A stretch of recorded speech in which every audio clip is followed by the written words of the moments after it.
Hey, Laura here from The Unprofessional, and today I am going to show you how I'm going to attach these string lights high above my deck.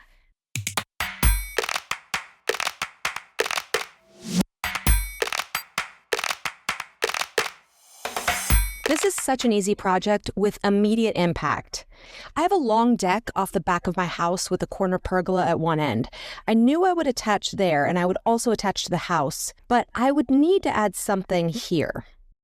To attach string lights above a deck, you need to attach a post, and the best place to attach a post is to these 4x4s. There is a problem though. Normally, a deck railing has a little overhang. In my case, I have exactly 1¼ inch overhang, so I need to do something to address this gap so I can put my post flush with this and have a really secure attachment.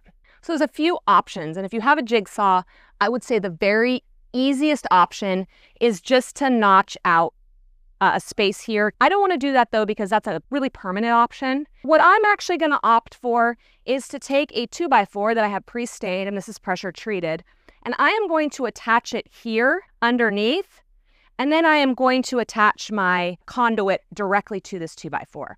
I've pre-stained this. You don't need to pre-stain it, but I think it makes it easier. Super simple.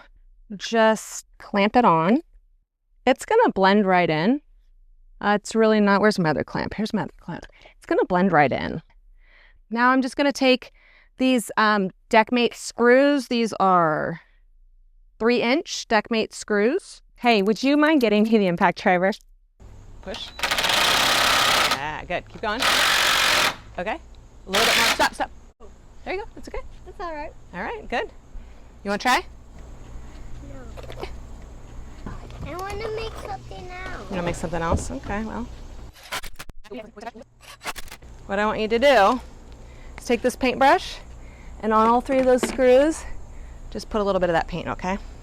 You can see I'm going for the invisible screws and hardware look, so I sprayed the brackets that I will use to secure the pole to the deck with Rust-Oleum spray paint. I decided on 3/4 inch conduit for the pole, which is hollow in the center but still very sturdy. I debated drilling a hole to hold the string lights, but I opted for this carabiner-like thing which clamps down really tight and will make connecting the string lights really easy. Then I spray painted the pole and didn't get any of it on my clothes, if you were wondering. I've got my 2x4 here now, so I'm flush. Actually, I'm not even really flush. As long as it sticks out a little bit further, which it barely does here, I can attach my conduit. Now, this is 10 feet. If I was going up like this, I would do 8 feet, but I'm actually going to go all the way to the ground here. Here's something else you could do. If you have a deck, and maybe it's a 2nd-story deck, if you put a piece of 2x4 here at the bottom, screw it in the back, put it right there with a little shelf, and that way you would have something stable for this to sit on. I'm going all the way to the ground because I can. Now the other thing, I have 1-hole straps. I should have 2-hole straps. I also have this silly level that is tiny, and the reason I have a tiny level and not a big level is because I was doing a project with the bigger level and I closed it into the wall. So now to get that level out, I actually have to open up the wall. I don't want to do that. So I'm going to use this tiny little level instead. You know what? It's fine. I'm going to alternate these. So one will be on this side. Honestly, this post wasn't even dry. That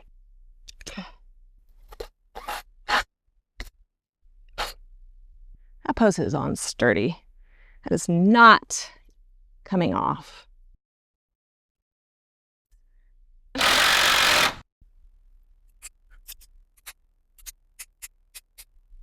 Well, I decided to go with kind of a ziggy-zag pattern because I think it was more fun than straight across.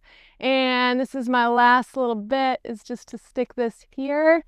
And I'm just going to clamp it shut. And that's a wrap. This was a really easy project. Subscribe to my channel if you haven't. I have all sorts of different builds on my channel. And give this a like or a thumbs up, whatever we call it these days. Thanks for watching. So what do you think? Would you have used the jigsaw to notch out a space, or do you like this solution? Let me know in the comments. It really does add a lot of charm to the space, and I understand why restaurants and beer gardens do this. Hey, this is Laura from The Unprofessional. Thank you so much for watching this video. If you liked it, don't forget to click the like button and subscribe. And if you like this content, you can head over to my website, theunprofessional.com, for more.